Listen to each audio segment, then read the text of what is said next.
Hello and welcome back to my view from the piano bench. Right here, my view of notes I made for today.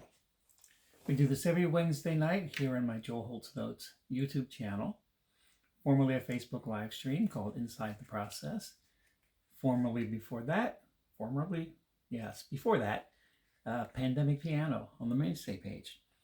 And it's been a couple of years and we're still doing it. On Thursday nights, piano for my friends. Kind of cocktail hour, spontaneous or ridiculous exploration of stuff. Speaking of stuff, the support page on my website is where you can look at different options if you are so inclined. Tip jar wise, the Patreon is a kind of unique take on that. And appreciate that consideration. Thank you so much to all of you who provide support and encouragement that keeps this going. So, topic tonight is returning to normal. And if you receive my email newsletter, or I may have posted the blog entry that I put in the newsletter on my Facebook page as well, you'll know that we're just a couple of weeks in now to all of a sudden my gigging schedule looking like it did before the pandemic. Pretty much 2 years to the day. And it's a different arrangement of things to some extent, but as far as the frequency of working, with additional challenges that I didn't have before. I knew it would be coming, and all of us musicians are still looking over our shoulder, and some musicians, increasingly few, but some musicians are still reluctant to do things. But pretty much we're navigating this, and things are back open, and things are just steamrolling along. So from April 2 years ago to April today, and now we can kind of tie them together and look at that donut in between and say, oh my goodness. But it is April. There's something uncommon.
There we go. Though April showers may come your way, they bring the flowers that bloom in May and lots of puddles and stuff. Yeah. Wow. It's been 2 years since the pandemic hit. And it hit, bam, all of a sudden, right? I mean, we knew something was up, but when things shut down, it was like the curtain dropped, or the sun went dark, and it happened really suddenly. And I remember it was a stretch, an 8-day stretch of ridiculous gigging on my part. It was go, go, go, go, go. And I didn't leave the area. I haven't traveled for a few years out of my greater region. Well, kind of not true. Well, extended greater region. Like, I haven't had to get on a plane. Of course, I didn't do that in 2017 either. I drove down to Florida. But it's been a while since I've, done things like cross country or whatever.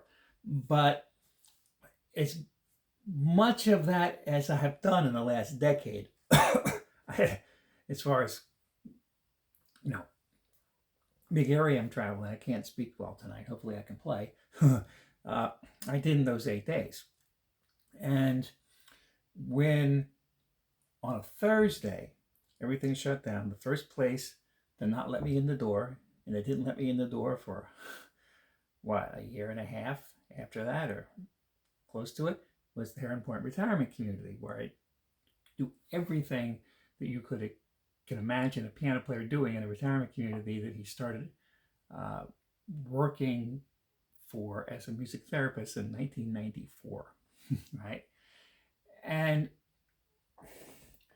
that part about, like, they won't let me in the building because I'm a contractor, not an employee, didn't hit me right away. What hit me right away was, oh man, I can breathe. So for the first, day or two, it was just like, okay, you get to be in one place. I really like that, right? But quickly the reality set in, and it was, the pandemic. No, the pandemic was, I'm a little sleepy. I shouldn't be, but maybe I should. I don't know. The pandemic turned out to be, and I embrace this right away, and those of you who followed me at the time or read the blogs or heard me speak, you knew this. The sabbatical that I never had. Never thought I would have. And it's like, okay, I have a real opportunity here as the reality is sinking in. I can't leave my house. And what did I do? I practiced an awful lot. I kind of feel a little bit today like I did when the pandemic hit. I'm like, I'm gonna go lie down because it's just like it's a different kind of tornado-y thing, though. But I can tell you how I feel right now, that I'm back to kind of normal and going. It's exhausting, and it's just wonderful.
It's wonderful and exhausting, but mostly it's wonderful and sleepy.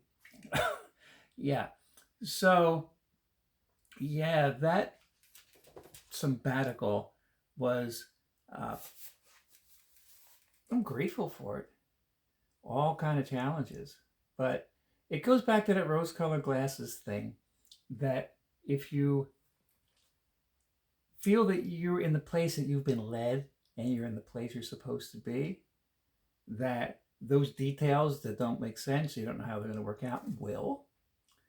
So it's not my responsibility. And this is my temperament speaking. I'm not telling you that you or anybody else has to think exactly this way. I would hope that we can all kind of respect each other's, as a general statement, not you and I, approaches to things. And sometimes that's challenging to do, right? But, it's like I don't have to have all the answers. I just have to know that I'm where I'm supposed to be in response to the circumstances that present themselves. And that's living here, and that's really, really working on opening the space. So when you're coming up as a serious pianist, and in college I was a classical piano major, I think there may have been some colleges when I started school that were starting jazz programs, and you could be a jazz major. That was a minority of colleges, I believe, and it wasn't mine. And I'm glad my college didn't have that, because I profited so much from being a classical piano major, even if the biggest thing, or one of the biggest things I learned, was I'm not a classical pianist, meaning I don't have that temperament. But when you're in that realm, it's an understood how much you're supposed to practice a day. Now, while you're in college and while you're doing everything else, and can you take a guess of what that expectation is? 4 hours a day. And that never happened, or seldom happened, right? Yeah, I wrote down the possibility of a topic for the future, which I'm going to call recurring nightmares, coming from, among other things, my classical piano lessons. Yeah, there was one recurring theme all the time about that, and that's not me. But and I don't know who could have done it and done well in school. I guess athletes do it, but it just feels like a particular challenge. But we all get through it. But the point of that is the pandemic gave me the opportunity to actually pull that off, or at least really get in that range. Or I could say 4 hours a day if I allow it to be like 5 or 6 days a week and not 7, But it's in that ballpark, and I guess I'm always going to feel, I turn 62 next month, I'm always going to feel like I'm making up for lost time, and I have to balance that with knowing I'm where I'm supposed to be. Whether or not I did a good job of that earlier, it is what it is now. And of course, what we do before sets the stage for what happens now. But what we do now sets the stage for what happens as we go forward. And and of course, I can't read my writing. All right. Knowing when I started this increased practice discipline that this would be temporary, figuring that things would come back at some point. But I very quickly got used to it and didn't want it to be temporary. But things start creeping back, and I cannot maintain that practice discipline now. I maintaining one for sure, and it's kind of framed with the idea that I will have that much time to practice, and then of course just certain things don't get done because I really can't make that much time. And what the pandemic also afforded me to be able to do, and this is what put me in new territory, which was to devote myself to projects. specific particular projects that you can like, if the other person is willing to be in the same room with you and you're working on it together, you can like devote a whole day to like something where you could never do that when life was normal. Because what else are you going to do that day? Especially if you're like me, not inclined to turn on Netflix. Not only not inclined, I've never had Netflix. I wouldn't know what to do with it, and I couldn't sit still long enough. So it saddened me how many people, and it seemed like most, the prevailing sort of winds, were not to use that time in a kind of a self-development way. But it's like, man, what an opportunity. But then what happened with these projects is it's like the little feet that are running in the cartoon, and the ground's down here, but when the ground meets the feet, it takes off. And it certainly had felt like that. And in addition to like taking on new projects, everything that I was doing before, it's back. The only difference, and it's a significant difference, is that my obligations at the mainstay are not to put on a completely fresh and unrelated to what I did before, and sometimes way out of my comfort zone, collaborative show every week. I had about 200 of those mainstay Mondays in, and now it's First Friday. We're doing it this year, and after that, who knows? But that's a commitment, and that's a thing. But the three major projects that I sort of added, one I plugged back in, but one is the Blossom Deary, and that was a big one, the project with Sharon Sable. And I got together a lot with Paul Mederi. The Mederi brothers and I go back to high school. And we've kind of, it's been ebb and flow all our lives with music. But we definitely gotten ourselves back like this. And we have some plans for that 50th anniversary tour, perhaps, in a couple of years. And then that Showbird Shires group, and during the pandemic, everyone was cool with getting together to rehearse, or at least once we were, out of the very beginning, you're not allowed to leave your house thing, and all those things have taken on a life because of the time invested in them.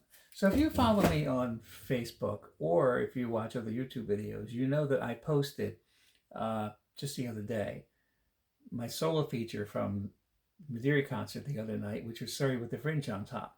And the reason I played that, which is not a typical tune that I would necessarily play with the Mederi brothers, but I could put it in the zone that you'd want a solo feature to be. And that's also the one solo tune that's going to be on the Blossom Deary CD. That's going to be out within 2 months, maybe in a few weeks. We have our mastering session. Well, actually, when you're watching this, we'll just be finishing up with the mastering session for the CD. So I'm going to take a tune that is common, kind of, to both projects. And you've may get sick of hearing me play it, because I didn't realize, think about it, that it's on another CD that I released about 10 years ago. Forgetting about that when I recorded it solo for the Blossom Deary project recording. So you'll hear it there, and you may have heard it on Facebook or YouTube, but you'll forgive me, right?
like I'm a little extra scatterbrained or just non-brained at all today.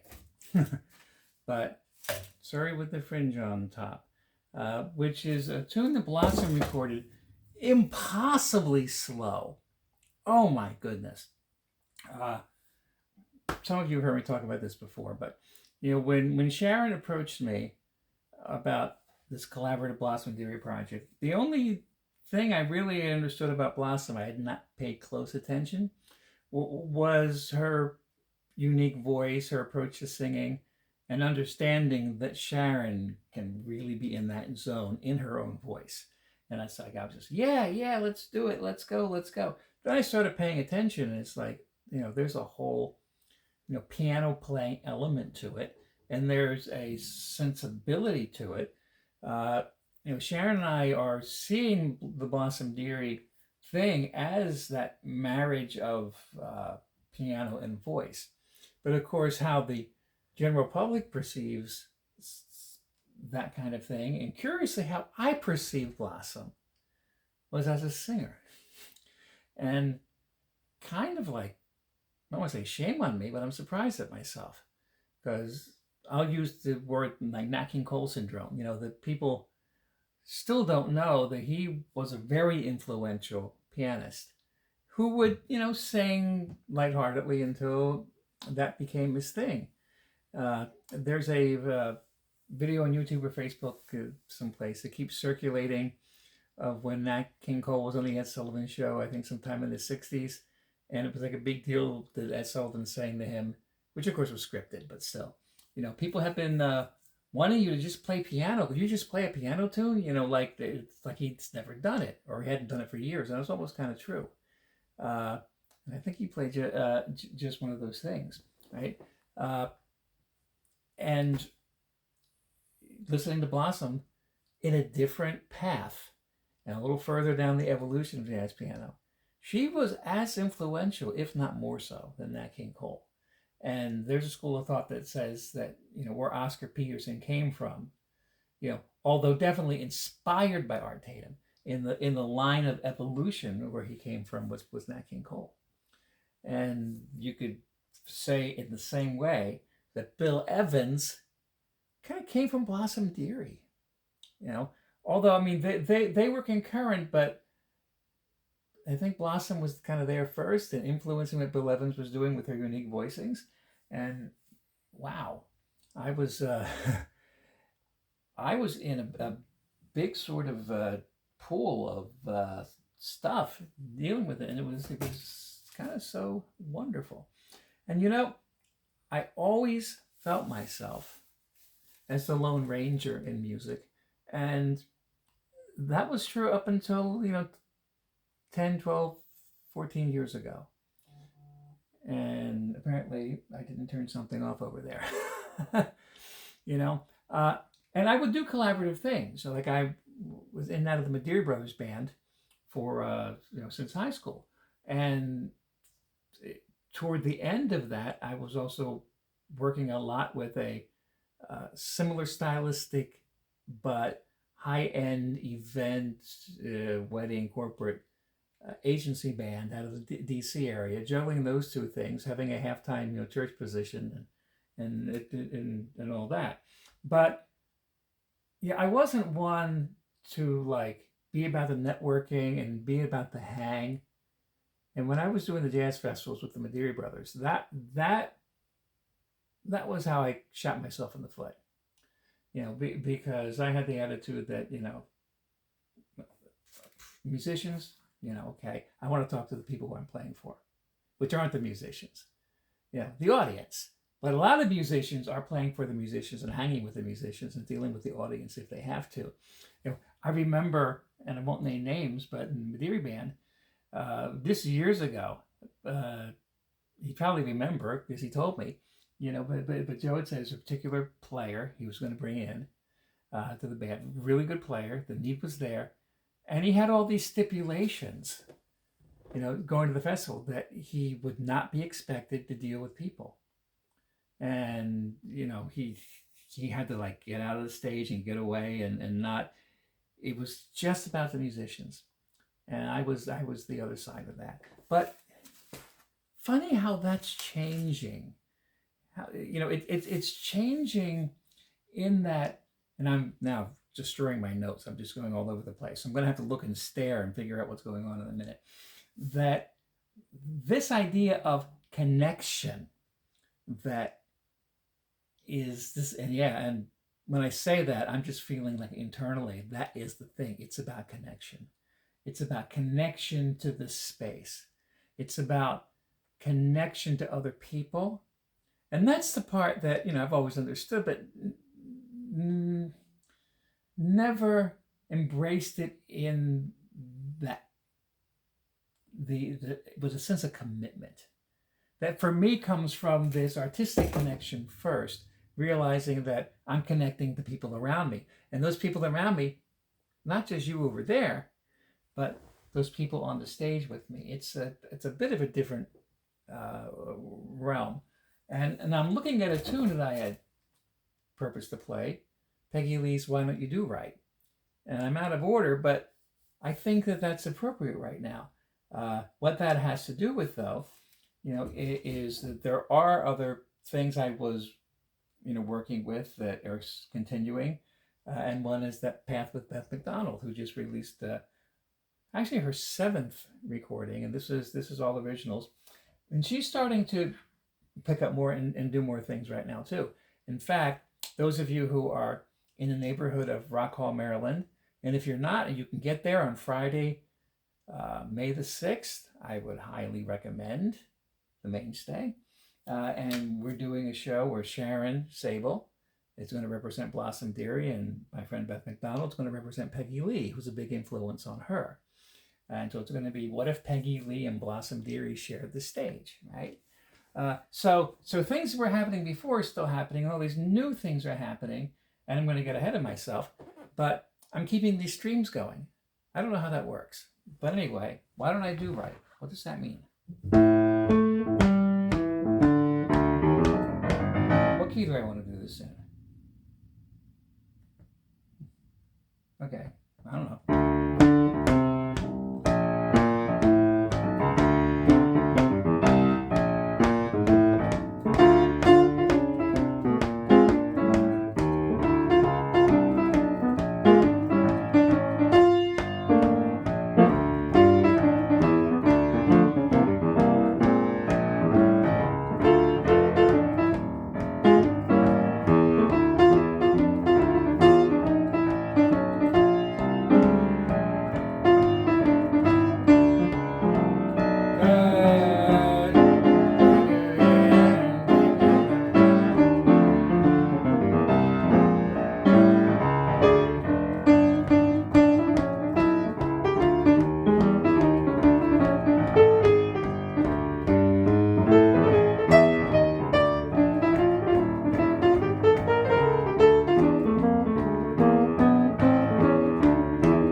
think that was Peggy Lee's first really big hit tune, recorded with Benny Goodman. And there's a whole soap opera story that came after that.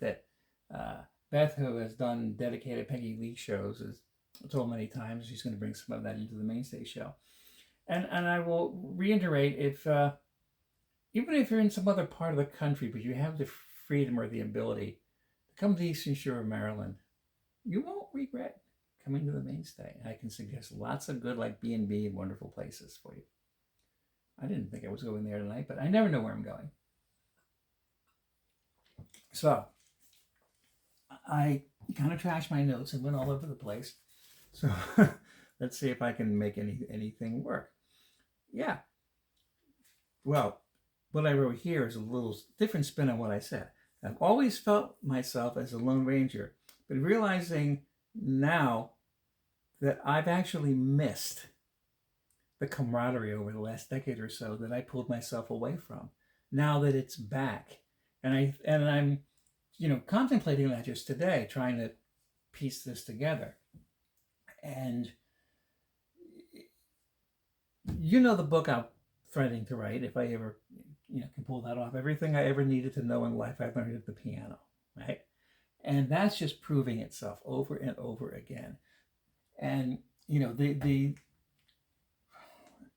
I hesitate to say profound, but I'm going to say it because that's the zone that it strikes me as. The profound things or the profundities I've come to understand are all related to what I found here. And this is life. This is like life. It's for me. And we all have our own, path. So I'm not suggesting my path for anybody else, and I would appreciate everybody else not suggesting their path for me. Doesn't always go two ways, though, especially when you are a musician. Yeah, because what I wrote here is that there is a social component that I sidestepped back before, even when I was in the social settings, before I kind of walked away from all of that and tried to just be the Lone Ranger, which is always what I felt. And it didn't serve me well. So I'm going to stop here and go back up to another tune I was going to play that also kind of ties Blossom Dearie and the Mederi Brothers thing here together. A fun concert this past Saturday night.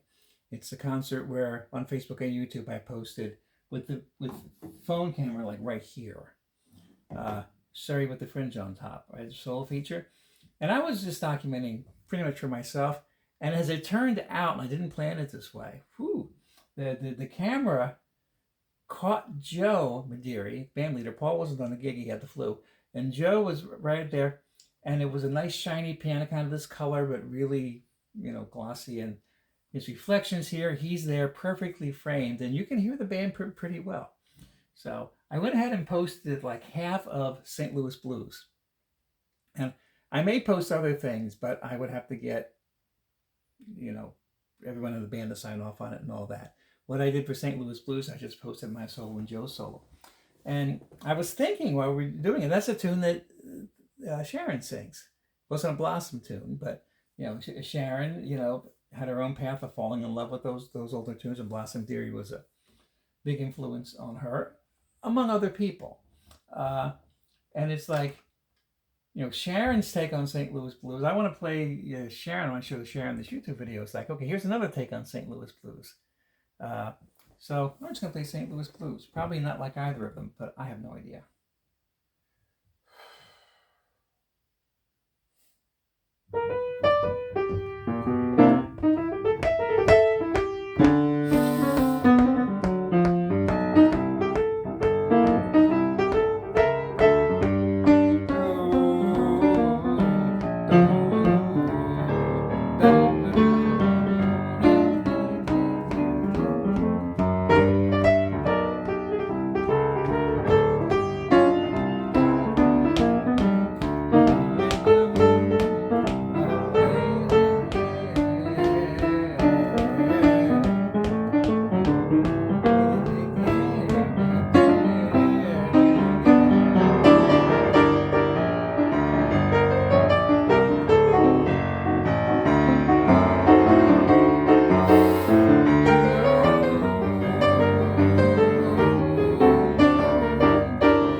getting?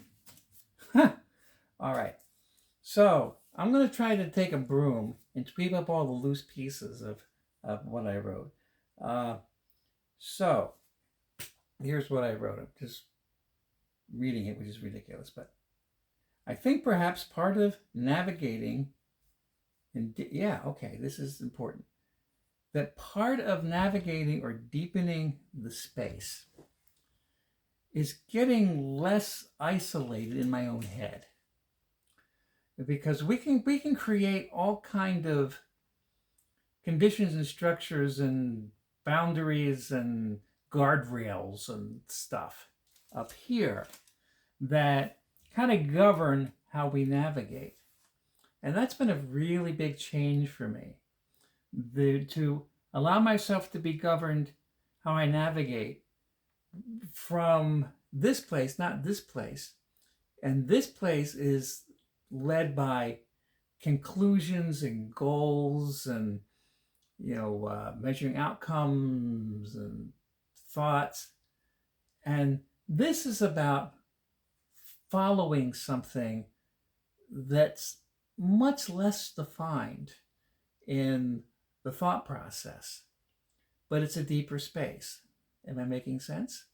And that being about connection, and I guess that's now I'm like being my own therapist here and not just music therapist in front of you. Put myself on the couch and talk to myself over here, multiple personality disorder on parade. But I think the place that I really shortchanged myself was in, and I can see this in lots of ways internally, that I protected myself with all the best intentions from being, allowing myself to follow this space. And this space is about relationships in some form or another, right? And I would have said I've always been about relationships and playing for the audience and all of that. But, I wish for you and for everyone that as you go through life, and particularly as you get older, that sense of purpose comes clear, whatever that is. And that's where I feel really like the most ridiculously blessed in that regard. So I can think of all these examples now in the festivals with Deary Brothers where I let my head kind of like dictate things, and it did not ingratiate me to people. Not that I was nasty, but I wasn't present and in the appropriate way in that space. And that's the thing I hope that I'm learning, right? Yeah, and it says, because the space is connection when I'm deepening the space, and I really do see everything as coming from this. And the further I go, and this is actually really, really true, this is happening every day. The further I go on this path, the more I get confirmation. And if it doesn't sound ridiculous for me to say, I'm feeling that confirmation right now. That confirmation, that sense of connection. And, I'll often say lightheartedly that people will say, like, you look like you're having fun on stage. And I say, it better be fun, because there's no good excuse to do this for a living.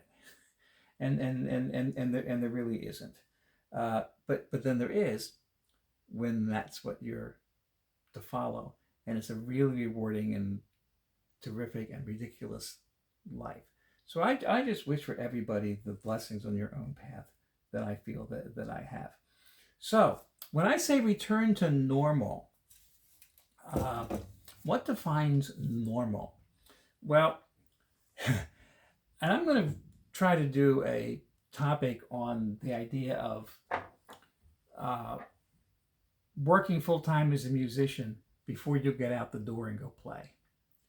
And I've had some awkward, funny conversations with people. It doesn't happen often, but a well-meaning person who's trying to figure it out and who lives their life as an accountant or something. And it's all sort of process and task, and compartmentalize and work and then don't work, and you get paid for this, and it's like, well, what do you do? Why don't you have a day job? It's like, what? You know, I put in way more than full-time hours at home before I even go out and play. Well, how does that work? It's like I try to explain that, and it's so I'm learning a different way to explain it. It's like not full-time all the time. And so you might see a topic that says all the time. But of course, if gigging is your income, you have to gig. And it's like, of course, that's the place where what you're getting paid is covering all the rest of your time. Like a salesman gets paid for closing the sale. And if it's like a really super big ticket item that might only move 1 or 2 or 3 times a year, then that particular salesman's working all year for this giant commission. And you say he's only actually working when he signs the contract. No, but not everybody can see that. But you gotta make money, right? You gotta work, you gotta play. So the very loose definition of what I seek to do, and it used to be when I was younger, it's all about billable hours. It's not anymore. It's just how many nights a week am I working, and am I making a contribution?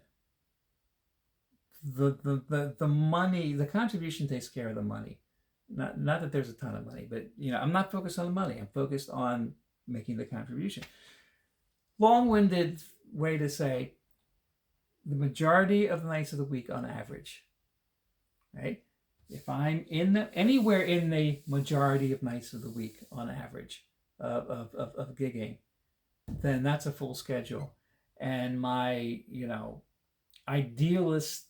ideally like 60 hours a week of other stuff I would do just kind of gets thrown in the cracks, and that is really, really difficult. But not only do I have the increased amount of projects, and I'm really like struggling because I have to almost like prep for something the day of or the night before, and it's all the cattle shoot, and it's all different things. It's cool. But then I took on these 2 streams, right? This and the piano for my friends. And I have every intention of keeping them going. But they're not streams anymore. I could stream again successfully now with my new fiber optic internet that just got up and running today. But there's also other issues. Facebook was weird to me. I don't want them to stop allowing me all of a sudden to stream again. And I have to do these at weird times. I can't. It's be harder and harder to consistently do them at the time they stream, because who knows what I'm doing on a given day, right? So, and these require a fair amount of prep. Both this and even more so the piano for my friends. So, yeah, it's a challenge, but what I have to do, and again, I'm going to just be my own therapist to give myself some advice here, because it's almost just as new to be in this space, particular space, as it was for the pandemic to hit. Me have to navigate that. But I also know, just as much as I knew that there was a space that I needed to be, and I followed that. That's the case here. And I also have felt that that was preparation for this, so I embraced this. Now, there's one little loose thing, because I wanted to talk about projects that I'm involved with, and the other is Sure Jazz, which is down the road with Lewis area, and that's coming back too. There hasn't been really much of anything for that, and you'll see in the schedule that's starting to happen, and you won't see this on my schedule for a while, or a couple months probably. I want to get my schedule out further than it is, but just today I lined up everything I'm doing for the Tribble Jazz Festival weekend in October in Rehoboth. So I'm looking at that, and it's like, I'm going to go down there for a few days. It's a normal jazz festival weekend. Oh my goodness. It's like, whoa. So it's all cool, and I am certainly open to wherever else I am led. I'm so grateful that you are here. And yeah, I'm going to play one more tune. Kind of in the when it rains it pours department, but I'm going to turn this around and say, the April showers bring May flowers is a good thing, even if we call it stormy weather. And speaking of stormy weather, just this is a little fun fact. When I met Beth Mcdonald, which was when I was on staff at the Chestertown Church of the Nazarene, starting in 2003. I'd met her soon before that, actually, but my job was to encourage the gifts and the abilities and the ministries and the expressions of people in the church. And Beth was kind of bent on never singing by herself in public. She was just not interested in that. And this is the first tune she sang in public as an adult that I succeeded in getting her to do. And it was in church, and it was in a jazz vesper service, and it was stormy weather. So, for what it's worth. It's a fun thing for me, though.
feel like I just wrote Archie's Jalopy through that last hour, and the nuts and bolts were falling off. But somehow I got from here to there, from there to here. So thank you for being here. Thank you for your warm support and encouragement. I have wonderful friends. Thank you. Speaking of friends, see you tomorrow night for Piano for My Friends.